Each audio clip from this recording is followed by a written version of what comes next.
Today we're working on this SSD. It's a Team Group, but I still consider it as a no-name device. At first kind of looked like eMMC chips that had been dissected from their controllers and just used as NANDs, but this is not it. It does have its roster on the back here. What's so interesting about this case? Well, this thing came in with clear component level failure that we're going to be addressing today. And the thing is that it's the first time I see this newest variation of Silicon Motion controller, and this type is SM2259XT 3G. I've seen 2G, it's pretty common these days, but 3G I have not seen yet. So I actually had to go on AliExpress and get some parts. I'm gonna use this today, but let me show you how we came to the conclusion that the problem actually is with what we're going to be addressing today. What we're going to use is this thermal camera. This is the way I decided to mount it to the mouth of my exhaust pipe. On the new Microscope setup, it doesn't have a spot to live. We'll see what happens once the YCS adjustment plate comes in. Maybe it has more room where I can mount it and it will find a new place to live. But for now, it's just sitting there, and I kind of like it there. It gets a good field of view. There's the work area. This is the SSD. You can see everything that we need to. All right, I needed to get an extension cord here because my Portable Pro is a little further out this time. And what I found is this male to female extension lead. It's probably like 16 inches long. So that end is gonna go into the system. These two are gonna go into an extension. When I hit the power on it, you guys will be able to see what's gonna start to warm up on the device itself. And instantly we see a flash mark here. That, my friends, is right. Let me synchronize it with the microscope so you can actually see what's going on. And I'm gonna put something on. Let's keep it in twice.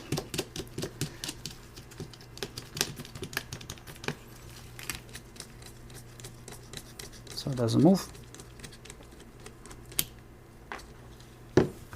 Here, it's in the vise. We have a good view of what will be getting warm. The picture is clear, and I'm gonna start with, I'm gonna take these tweezers and point them down into the warming component, and then we'll switch to microscope view so you can see what it is. Power up. This is the unit. Shut it off. Go into microscope view, and you guys see my tweezers are on the controller chip. So since this is a controller that's getting warm, disconnect the power cables and take out this guy. I already checked the neighboring capacitor that is in short. I had it removed. And the capacitor I'm talking about is right here. See if it's if that line that this capacitor lives on is short to ground, it's gonna make that noise, and it does. But when the controller is removed, I expect that noise to go away.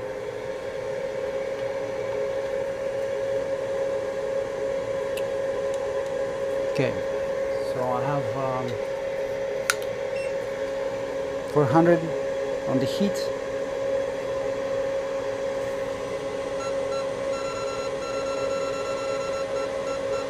$60 on the flow.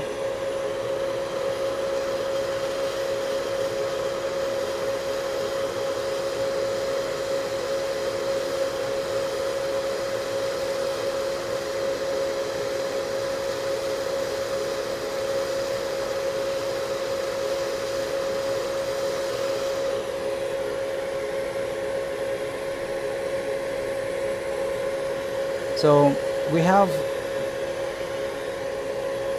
an orientation mark on this device. It's up here on the top. You see the slant here? That's an indication of first pin.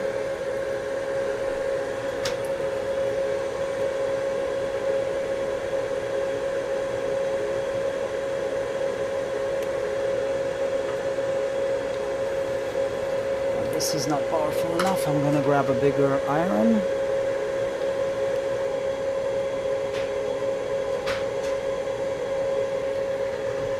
Now that the controller is out, let's check the same line again. If there's any issues with it. No, there are no problems with it. So the controller was in fact bad. So I'm gonna grab one of these here. It's my pre-cut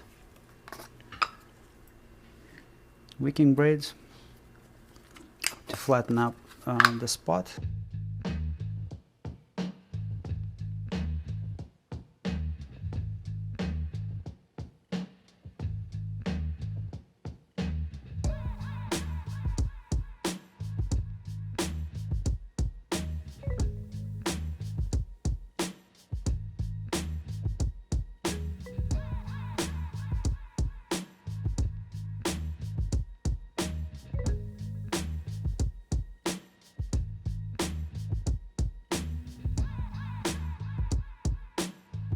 I bought a few of these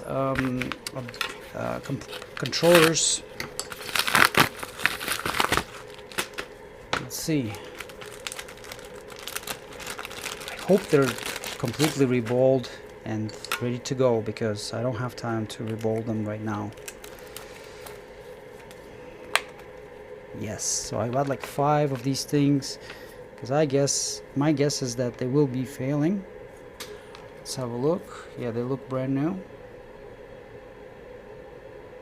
Yeah, they look great. There's the pin number 1.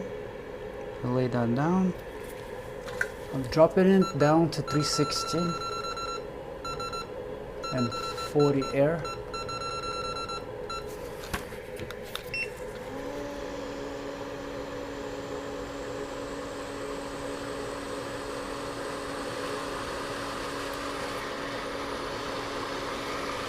First we're going to see some flux come out from the sides. Yep. Then the controller is going to do a little dance by pushing into the correct place.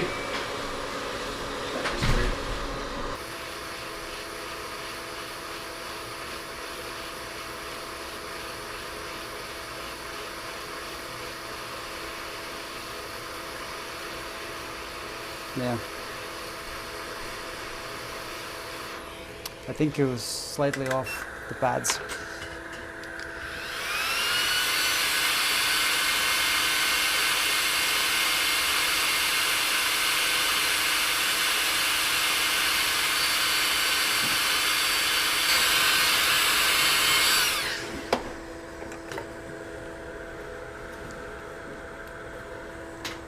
Plug it in again, boom, we're busy, we're ready. Yay. I like the ready signs. We got team capacity 4 terabytes. Holy crap, you know how much that thing costs right now? Probably your mortgage. And let's see if we got access to the data, which I'm sure we will. And we do. Yeah, that's our partition table. The drive is ready for imaging, my friends. So I go into data extractor. So this Team Group just got solved. Make that a copy, virtual disk. Let's go, let's go, let's go.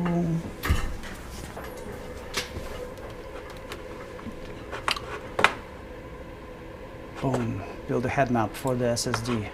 Step 1. Just kidding. Alright, so here we got, it looks like it was a Windows system drive. We're gonna have an TFS partition here.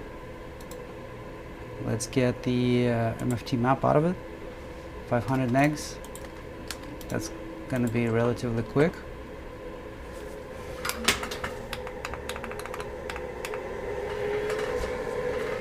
I just imaged 100% of the MFT.